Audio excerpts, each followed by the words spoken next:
I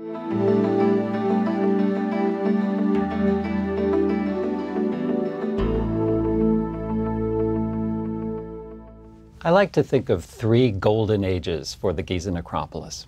One, of course, is in the 4th dynasty when Khufu and his successors were building the pyramids and laying out the cemeteries.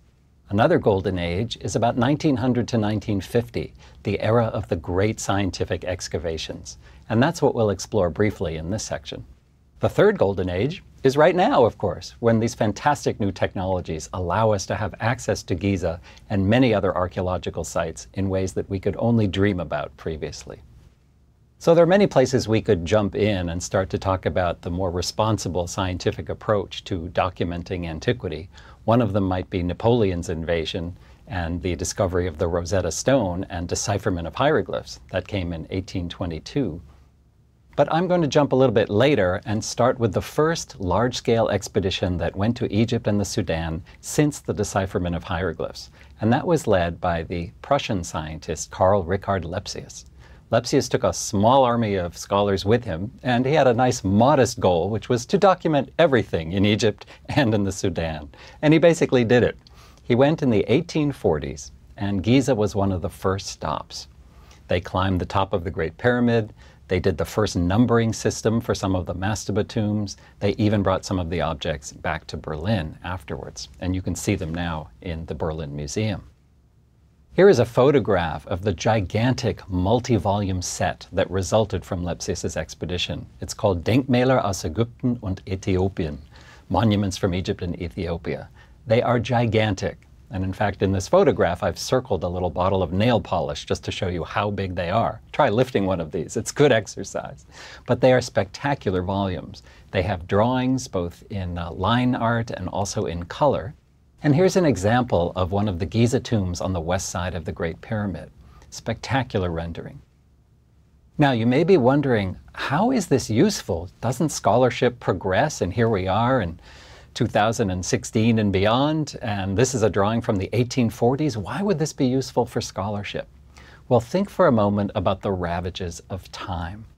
If you went to Giza today, you would not see the details on the wall that you see in this rendering. The colors are gone, perhaps there's been some damage over time, the elements, perhaps even vandalism. You will not see the details today that you can study in this drawing. And so when we study the Giza necropolis, we go as far back as we possibly can in terms of documentation.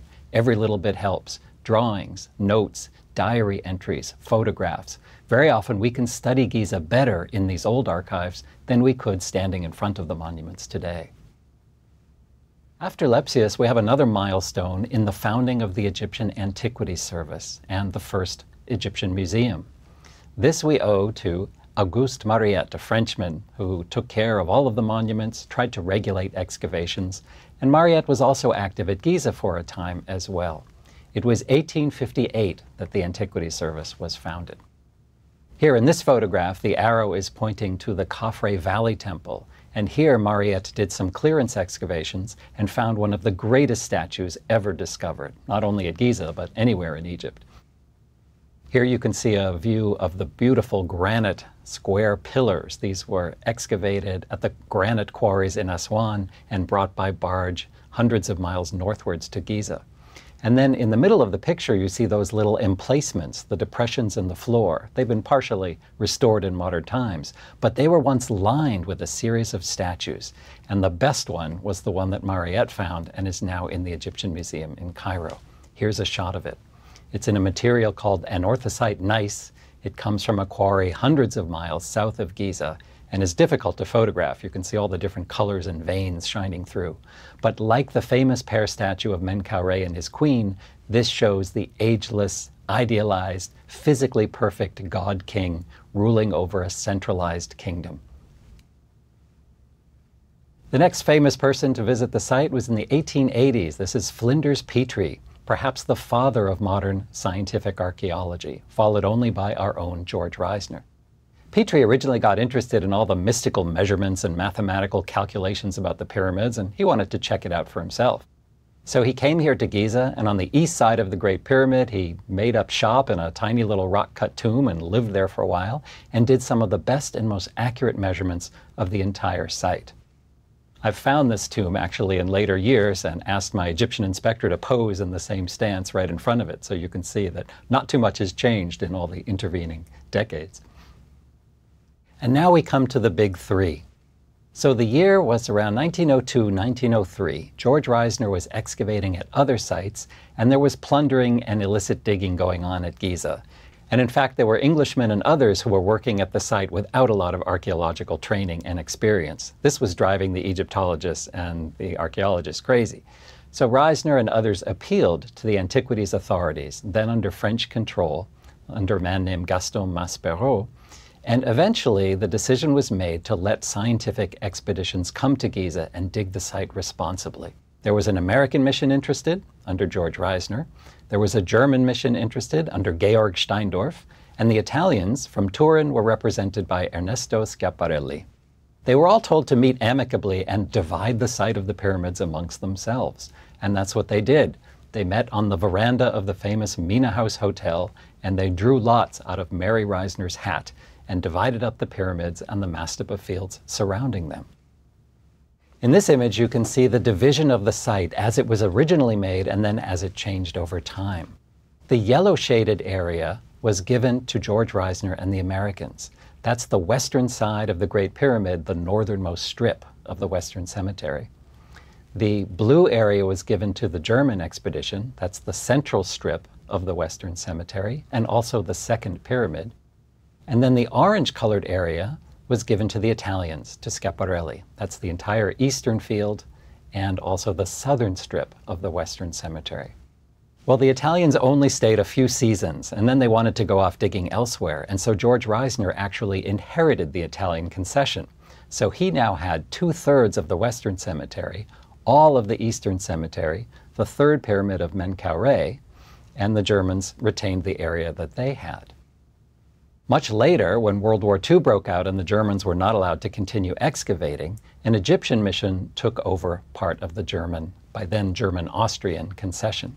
And in the lower part of the photograph, the area shaded in green, that became the Egyptian concession. That's the so-called central field, west or behind the Sphinx. Here's an overview plan that's colorized just to show how complicated the excavation history of Giza is. And this plan is only of the Western Cemetery, west of Khufu's pyramid. All the different colors represent the American, the German, Austrian, and later on Egyptian excavations that were busy here. Reisner set up shop west of the Great Pyramid in a collection of mud brick huts known as Harvard Camp.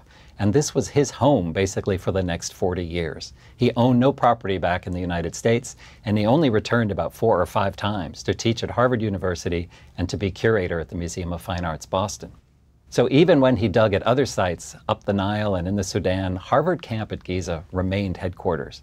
And by about the 1930s, it was quite a complex. You can see in this overview photograph how it had grown. There was the director's house, the office, kitchens, bedrooms, a lower house for expedition staff, photographic development studio. There was even a tennis court, although Reisner's health precluded him from playing tennis by that time. Here's a photograph of the original part of the German concession. These tombs get a D number to them, and you can see the new limestone blocks. The Egyptians have restored them in recent years, and they're in great condition. So this is the far western cemetery. But an interesting thing happened years later. By 1912, Georg Steindorf was interested in working in Nubia. Another Egyptologist from Germany, Hermann Juncker, was working in Nubia, and he was interested in working at Giza. So they met in the Hildesheim Museum at the opening of the new museum. This was 1911, and they decided to change and swap concessions. So Juncker came to Giza, and Steindorf went elsewhere. This is how the German concession became the German-Austrian concession, because Juncker was then professor at the University of Vienna. So here is a famous photograph of a gathering in 1935 of a lot of the top guns of Egyptology. On the left, we see Hermann Juncker. With the pipe next to him and the glasses is an aging George Reisner. To his left is James Henry Breasted, the other great American Egyptologist who founded the Oriental Institute at the University of Chicago. And on the far right is Ludwig Borchardt, a good friend of Reisner from his training days in Berlin and a specialist in the architecture of ancient Egyptian monuments. The three of them met in 1935 in the Hotel Continental in Cairo, and actually some of them had had some bad blood, so this was kind of a reconciliation luncheon, and they all parted company in good spirits. Unfortunately, Breasted got on the boat for America the next morning and got sick and had died by the time the boat reached New York. Here's a photograph of Junker's expedition working in the Western Cemetery. Remember, these were the days of 75, 100, 150 workmen moving huge mounds of earth in railroad cars and tracks and dumping them off the end of the site.